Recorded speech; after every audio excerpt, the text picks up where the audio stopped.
40년을 함께 산 아내가 제게 말했습니다. 당신은 이제 끝난 사람이에요. 그리고는 이혼을 요구했습니다. 모든 것은 제가 퇴직금을 타온 그날부터 시작되었습니다. 저는 올해로 63입니다. 평생을 한 회사에서 성실하게 일했습니다. 새벽같이 나가서 밤늦게 들어오는 삶이었죠. 주말도 없이 명절도 반납하며 살았습니다. 그렇게 40년을 버텼습니다. 가족을 위해서였습니다. 아내와 두 아이를 위해서였습니다. 아내는 제 뒷바라지만 했습니다. 새벽에 밥을 차려주고 와이셔츠를 다려주고 늦은 밤 귀가하면 따뜻한 국물을 데워주던 사람이었습니다. 화장 한번 제대로 하지 않았습니다. 친구들과 수다 떨러 나가는 것도 아까워했습니다. 당신 벌어온 돈 한 푼도 낭비하지 않을 거예요. 라는 게 아내의 입버릇이었습니다. 저는 그런 아내가 자랑스러웠습니다. 현모양처라는 말이 딱 우리 아내를 두고 하는 말이라고 생각했습니다. 드디어 정년퇴직을 했습니다. 마지막 출근 날 동료들이 작은 파티를 열어줬습니다. 고생 많으셨습니다. 이제 편히 쉬세요. 그런 말들을 들으며 회사를 나섰습니다. 가슴 한쪽이 허전했지만 한편으로는 홀가분했습니다. 이제 아내와 함께 여행도 가고 손주들도 돌보며 편안한 노후를 보낼 수 있겠다는 생각에 마음이 설렜습니다. 집에 돌아오니 아내가 저를 반겼습니다. 여보, 정말 고생 많으셨어요. 이제 우리 행복하게 살아요. 아내의 눈에 눈물이 맺혔습니다. 저도 울컥했습니다. 40년을 함께 달려온 동료 같은 아내였습니다. 당신도 고생했소. 이제 내가 집안일 좀 거들게. 그렇게 말하며 아내의 손을 꼭 잡았습니다. 며칠 후 퇴직금이 나왔습니다. 평생 모은 돈은 아니지만 그래도 제법 큰 금액이었습니다. 노후 자금으로는 충분했습니다. 은행에서 돈을 정리하고 집으로 돌아왔습니다. 여보, 퇴직금 나왔소. 아내에게 통장을 보여줬습니다. 아내의 얼굴이 환해졌습니다. 어머, 생각보다 많네요. 이 돈으로 우리 편하게 살 수 있겠어요. 아내가 제 손을 잡으며 말했습니다. 당신이 관리해요. 당신이 40년 동안 살림 꾸려왔잖소. 제가 말했습니다. 알았어요. 한 푼도 낭비하지 않고 잘 관리할게요. 아내가 웃으며 대답했습니다. 저는 안심했습니다. 평생을 알뜰하게 살림을 꾸려온 아내였으니까요. 그런데 이상한 일이 일어나기 시작했습니다. 퇴직금을 받고 일주일쯤 지났을 때였습니다. 아내가 갑자기 화장을 하기 시작했습니다. 40년 넘게 같이 살면서 아내가 화장하는 모습은 거의 본 적이 없었습니다. 결혼식 날이나 큰 행사가 있을 때나 가끔 립스틱 정도 바르던 사람이었습니다. 그런데 어느 날부터 아침마다 화장대 앞에 앉아서 꼼꼼하게 화장을 하는 겁니다. 어디 가시오? 제가 물었습니다. 잠깐 나갔다 올게요. 아내가 거울을 보며 대답했습니다. 무슨 일 있소? 아니에요. 그냥 친구 만나요. 평생 친구 만나는 것도 아까워하던 아내가 갑자기 친구를 만난다고 했습니다. 처음에는 대수롭지 않게 생각했습니다. 평생을 집에만 있던 아내가 이제라도 자기 생활을 즐기는 것이겠거니 했습니다. 오히려 잘된 일이라고 생각했습니다. 아내도 자기만의 시간을 가져야 한다고 생각했으니까요. 그런데 외출이 점점 잦아졌습니다. 일주일에 한두 번이던 외출이 거의 매일로 늘어났습니다. 아침에 화장하고 나가서 점심때가 넘어서야 돌아오는 날이 많았습니다. 오늘도 친구 만났소? 요즘 친구들이 자주 보자고 해서. 아내의 대답은 언제나 똑같았습니다. 그러던 어느 날 마트에 장을 보러 갔다가 우연히 아내를 봤습니다. 그런데 아내는 혼자가 아니었습니다. 낯선 남자와 함께 있었습니다. 40대 후반쯤 되어 보이는 말쑥한 정장 차림의 남자였습니다. 두 사람은 카페 앞에 서서 뭔가 이야기를 나누고 있었습니다. 저는 깜짝 놀라서 그 자리에 얼어붙었습니다. 아내가 남자와 함께 있다니. 평생 저 말고는 다른 남자와 제대로 이야기해 본 적도 없던 아내가 낯선 남자와 웃으며 대화하고 있었습니다. 아내의 표정이 밝았습니다. 집에서 보던 모습과는 달랐습니다. 저는 몰래 지켜봤습니다. 두 사람은 카페로 들어갔습니다. 커피를 시키고 한참을 이야기했습니다. 남자가 뭔가 서류 같은 것을 꺼내 보여주고 아내가 고개를 끄덕이며 열심히 듣는 모습이 보였습니다. 제 가슴이 철렁 내려앉았습니다. 집으로 돌아와서 기다렸습니다. 아내가 집에 온 것은 2시간 후였습니다. 어디 갔다 오시오? 제가 물었습니다. 친구 만나고 왔어요. 아내가 아무렇지 않게 대답했습니다. 친구요? 제가 오늘 마트에서 당신 봤소. 남자랑 같이 있던데요. 제 목소리가 떨렸습니다. 아내의 얼굴이 순간 굳었습니다. 그러더니 금방 태연해졌습니다. 아, 그 사람 말이에요. 재테크 상담사예요. 요즘 은퇴 자금 관리하는 게 걱정돼서 상담받고 있어요. 재테크 상담이요? 그런 거 왜 나한테 말 안 하고 혼자 하시오? 제가 물었습니다. 말해봤자 당신은 이해 못할 거예요. 요즘 세상이 얼마나 빨리 변하는데 당신은 그냥 은행에 넣어두기만 하면 된다고 생각하잖아요. 아내가 말했습니다. 그 말투에는 무언가 저를 무시하는 느낌이 있었습니다. 그래도 우리 돈인데 같이 상의해야 하는 거 아니오? 제가 말했습니다. 상의해봤자 당신은 반대만 하잖아요. 난 우리 노후를 위해서 하는 건데 왜 자꾸 의심하는 거예요? 답답한 사람. 아내가 짜증을 냈습니다. 저는 할 말을 잃었습니다. 40년을 같이 살면서 아내가 저한테 이런 식으로 말한 적이 없었습니다. 며칠 후 또다시 아내가 외출했습니다. 저는 불안한 마음에 뒤를 바랐습니다. 아내는 시내 번화가에 있는 호텔로 갔습니다. 호텔 1층 커피숍에서 그 남자를 만났습니다. 이번에는 더 오랜 시간 대화를 나눴습니다. 남자는 태블릿으로 뭔가를 보여주며 열심히 설명했고 아내는 마치 완전히 빠진 사람처럼 고개를 끄덕였습니다. 저는 더 이상 참을 수 없었습니다. 커피숍 안으로 들어갔습니다. 당신, 지금 뭐 하는 거요? 제가 큰 소리로 물었습니다. 아내와 남자가 깜짝 놀라며 저를 쳐다봤습니다. 여보, 여기서 왜? 아내가 당황하며 말했습니다. 당신이 왜 여기 있소? 그리고 이 남자는 누구요? 제가 남자를 노려보며 물었습니다. 남자가 침착하게 명함을 꺼냈습니다. 안녕하세요. 저는 프리미엄 재테크 컨설팅 회사 대표 김재현이라고 합니다.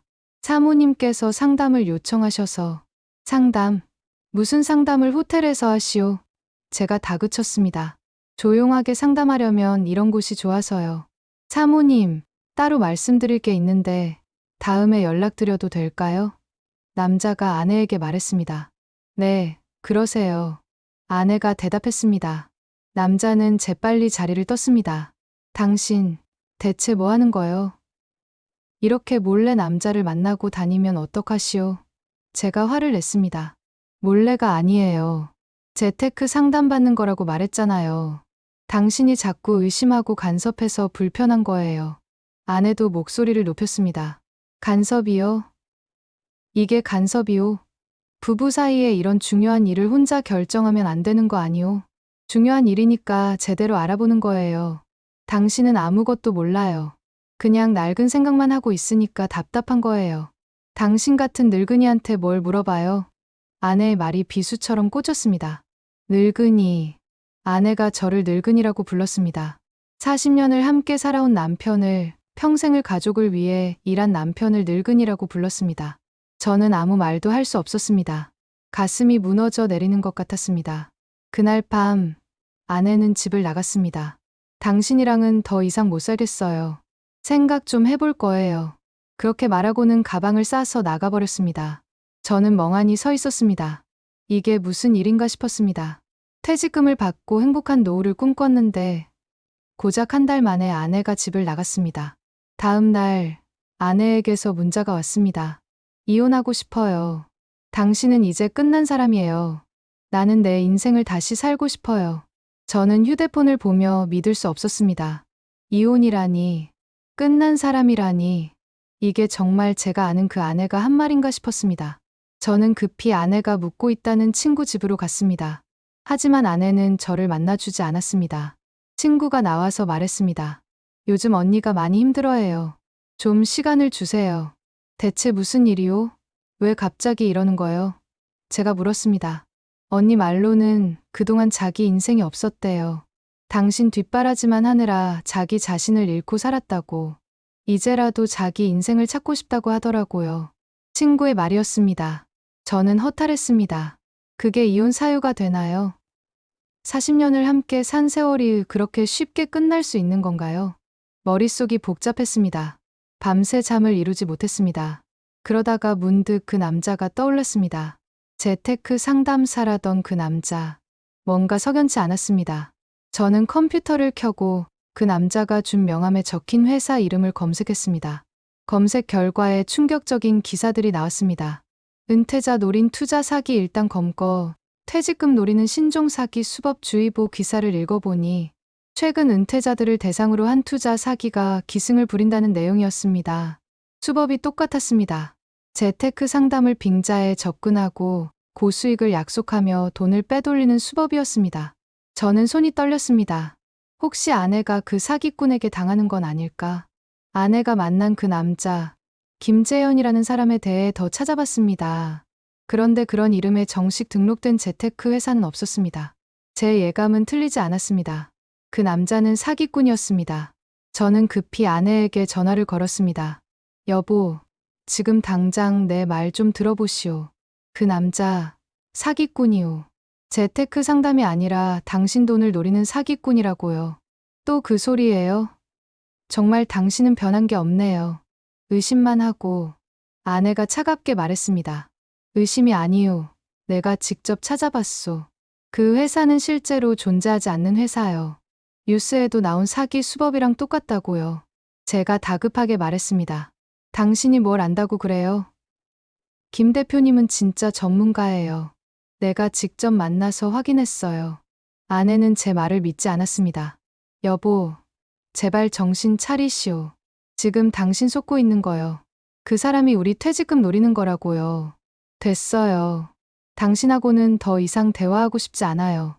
아내가 전화를 끊어버렸습니다. 저는 어떻게 해야 할지 막막했습니다. 그때 또 다른 생각이 들었습니다. 혹시 아내가 이미 돈을 넘긴 건 아닐까? 급히 은행에 전화를 걸었습니다. 제 계좌 잔액 좀 확인해 주시겠습니까? 상담원이 잠시 후 대답했습니다. 고객님, 현재 잔액은 520만 원입니다. 머리가 하얘졌습니다. 퇴직금으로 받은 돈이 거의 3억이었습니다. 그런데 500만 원밖에 안 남았다는 겁니다.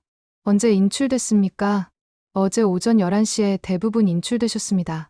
상담원의 말이었습니다. 저는 정신이 아찔했습니다. 아내가 돈을 빼간 겁니다. 그리고 그 돈을 사기꾼에게 넘길 거라는 생각이 들었습니다. 저는 다시 아내에게 전화를 걸었습니다. 받지 않았습니다. 계속 전화를 걸었습니다. 10번쯤 걸었을 때 아내가 받았습니다. 왜 이래요? 정말 귀찮게. 아내의 목소리가 짜증으로 가득했습니다. 당신, 돈 어디 갔소? 통장에서 거의 다 빠져나갔던데요. 제가 소리쳤습니다. 그거요? 김 대표님한테 투자하기로 했어요. 한 달만 있으면 2배로 불어난대요. 아내가 태연하게 말했습니다. 미쳤소? 그게 사기라고 했잖소. 사기가 아니에요. 증서도 받았어요. 제대로 된 투자예요. 당신 같은 늙은이는 몰라요. 아내의 말이었습니다. 지금 어디 있소? 당장 가서 그 돈 돌려받으시오. 안 돼요. 이미 투자 처리됐어요. 그리고 오늘 최종 계약서 쓰러 가요. 당신은 신경 꺼요. 저는 정신이 번쩍 들었습니다. 오늘 최종 계약서를 쓴다고 했습니다. 그 말은 아직 완전히 넘어가지 않았다는 뜻이었습니다. 지금 어디서 만나는 거요? 장소 말해보시오. 왜요? 또 방해하러 올 거예요? 제발 장소만 말해보시오. 당신 돈 다 잃게 생겼다고요. 아내는 잠시 망설이다가 말했습니다. 강남에 있는 호텔이에요.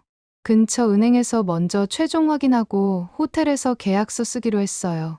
몇 시에 만나는 거요? 1시요. 하지만 당신은 오지 마세요.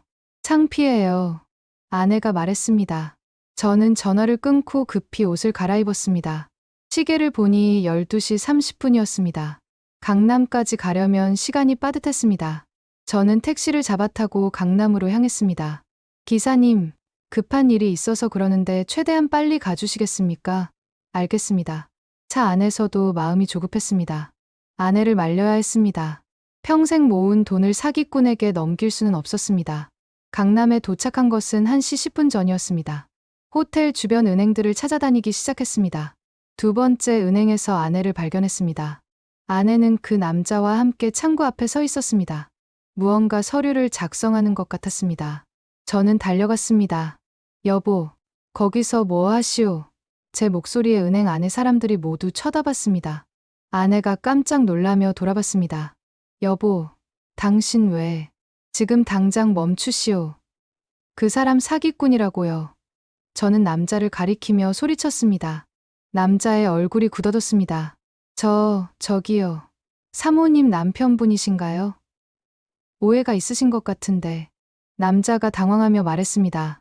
오해가 아니요. 당신 회사 등록도 안 된 가짜 회사잔소.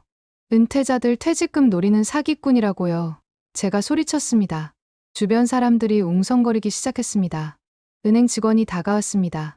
손님, 무슨 일이십니까? 이 사람이 제 아내를 속여서 돈을 가로채려고 하는 사기꾼입니다. 경찰 불러주십시오. 제가 말했습니다. 남자의 얼굴이 새하얗게 질렸습니다. 사기꾼이라니요? 저는 정당한 투자 상담을. 정당하다면 회사 등록증 보여주시오. 사업자 등록증 있소? 남자는 대답하지 못했습니다. 그 순간 남자가 갑자기 뛰기 시작했습니다. 은행 밖으로 도망치려는 겁니다. 저 사람 잡으시오. 제가 소리쳤습니다. 은행 경비원이 남자를 붙잡았습니다. 곧 경찰이 도착했습니다. 경찰이 조사한 결과 그 남자는 정말 전문 사기꾼이었습니다. 이미 여러 건의 사기 전과가 있었고 최근에도 비슷한 수법으로 여러 명의 은퇴자들을 속였다고 했습니다. 아내가 인출한 돈은 아직 남자에게 완전히 넘어가기 전이었기에 다행히 돌려받을 수 있었습니다. 경찰서에서 나오는 아내는 넋이 나간 사람 같았습니다. 이럴 수가. 김 대표님이. 아니, 그 사람이 사기꾼이었다니. 아내가 중얼거렸습니다. 저는 아내를 쳐다봤습니다. 화가 났지만 동시에 안쓰러웠습니다. 집으로 돌아오는 길, 차 안은 무거운 침묵으로 가득했습니다. 집에 도착해서야 아내가 입을 열었습니다. 미안해요. 아내의 눈에 눈물이 고였습니다.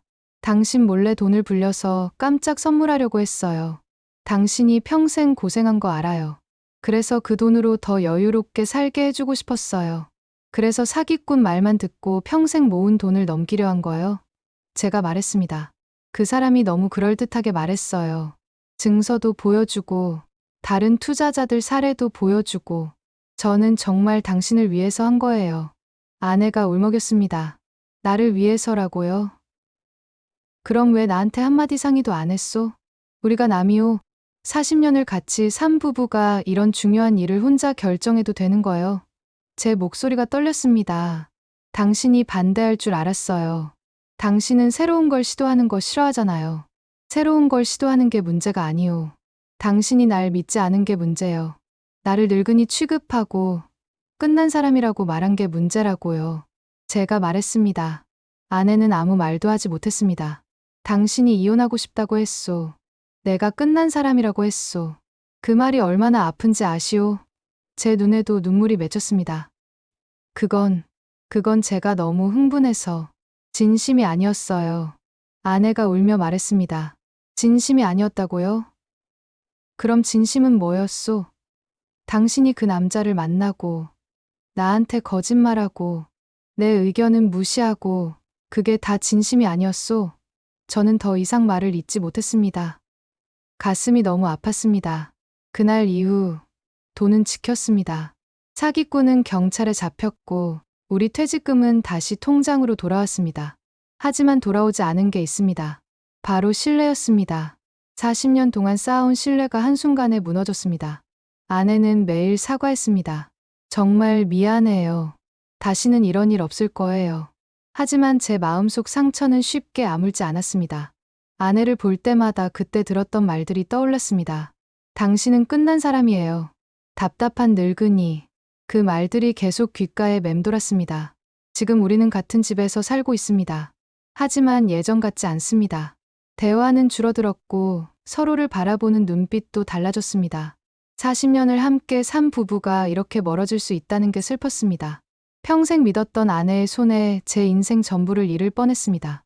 돈을 지킨 것은 다행이지만 40년 세월 동안 쌓아온 믿음은 한순간에 무너졌습니다. 은퇴한 우리들을 노리는 사기꾼들은 가장 가까운 사람의 욕심을 파고듭니다. 이 영상을 보시는 분들, 더 나은 노후라는 달콤한 말보다 지금 곁에 있는 배우자와의 솔직한 대화가 여러분의 인생을 지키는 가장 확실한 방법임을 잊지 마십시오.